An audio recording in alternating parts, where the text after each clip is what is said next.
এই বাড়িতে লুকিয়েছিলেন আওয়ামী লীগের সাধারণ সম্পাদক ওবায়দুল কাদের। বিলাসবহুল দৃষ্টিনন্দন এই বাড়িতে অনেকটা রাজকীয়ভাবেই অবস্থান করেছিলেন তিনি। এখানে থেকেই দেশকে অস্থিতিশীল করতে উস্কানি দিয়েছেন বলে জানা গেছে।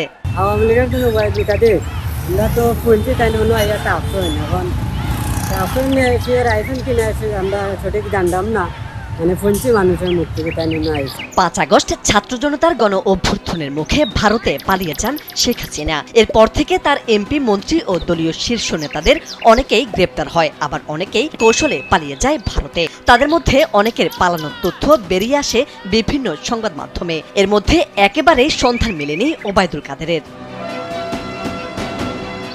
আগে নিয়মিত গণমাধ্যমে ওবায়দুল কাদেরের দেখা মিললেও ৫ আগস্টের কিছুদিন আগে থেকেই আড়ালে চলে যান তিনি। কোথাও আর প্রকাশ্যে আসেনি কাদের। সে যাওয়াই তার শেষ যাওয়া। এরপর থেকে এখনো পর্যন্ত আর কোথাও দেখা মেলেনি ওবায়দুল কাদেরের। এদিকে সামাজিক যোগাযোগ মাধ্যমে মাঝে মধ্যেই ভাইরাল হয় তার দেয়া মির্জা ফখরুল ইসলাম আলমগীরের ঠাকুরগাঁয়ের বাড়িতে ওঠার সেই বক্তব্য। পালাবো না, প্রয়োজনে ফখরুল সাহেবের বাসায় গিয়ে উঠবো। কি জায়গা দেবেন? না হলে ঠাকুরগাঁয়ের বাড়ি আছে না, ওই বাড়িতে গিয়ে উঠবো। ঠিক আছে?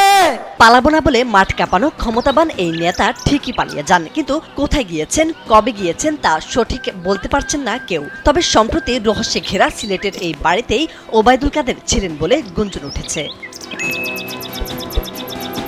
সিলেটের মেজরটিলা পূরবী আবাসিক এলাকার বিখ্যাত কাজী ক্যাসল ৩০০ কোটি টাকার এই বাড়ি নিয়ে সম্প্রতি উঠেছে নানা গুঞ্জন। বলা হচ্ছে আওয়ামী লীগের সাধারণ সম্পাদক ওবায়দুল কাদের ৫ আগস্টের পট পরিবর্তনের পর থেকেই এখানে আত্মগোপনে ছিলেন এবং পরের সময় সুযোগ বুঝে ভারতে পালিয়ে যান। তবে এ বিষয়ে এখনো স্পষ্ট কোনো তথ্য প্রমাণ পাওয়া যায়নি। হইতো পারো মানুষে মাতামাতি করছে শুনছি কদিন আগে। আমরা তো পরবর্তীতে শুনছি ওগুলা যে ইন্ডিয়া যাওয়ার পরে উড়িছে যে ওগুলা যে ওখানে আসলাতে, তবে এগুলা সঠিক কি নাই তো আমি তো জানি না। এদিকে ওবায়দুল কাদের আত্মগোপনে থাকার বিষয়টি অস্বীকার করেছেন কাজী ক্যাসলের বাড়ির কর্তৃপক্ষ। তাদের দাবি ৫ আগস্টের পর থেকেই বাড়িটি খালি রয়েছে এবং কাউকে বাড়িতে প্রবেশ করতে দেওয়া হচ্ছে না।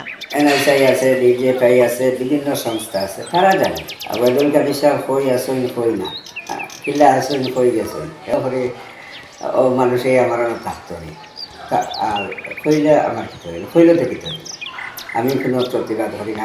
আমি প্রতিবাদ করি আল্লাহর কাছে, মিশা কথা যারা হয়। সিলেট মেট্রোপলিটন পুলিশের অতিরিক্ত উপপুলিশ কমিশনার মোহাম্মদ সাইফুল ইসলাম জানান, এ বিষয়ে তাদের কাছে কোনো তথ্য নেই, তারা কিছুই জানেন না। বললাম যে ছিলেন কি ছিলেন না এই ব্যাপারে আমাদের কাছে কোনো তথ্য নাই, ছিলেন এই ব্যাপারে আমাদের কাছে কোনো তথ্য নাই। এই বাড়িতে ওবায়দুল কাদের ছিলেন এমন গুঞ্জন কতটুকু সত্য তা এখনো নিশ্চিত হওয়া যায়নি। তবে বিষয়টি তদন্তের দাবি সংশ্লিষ্টদের।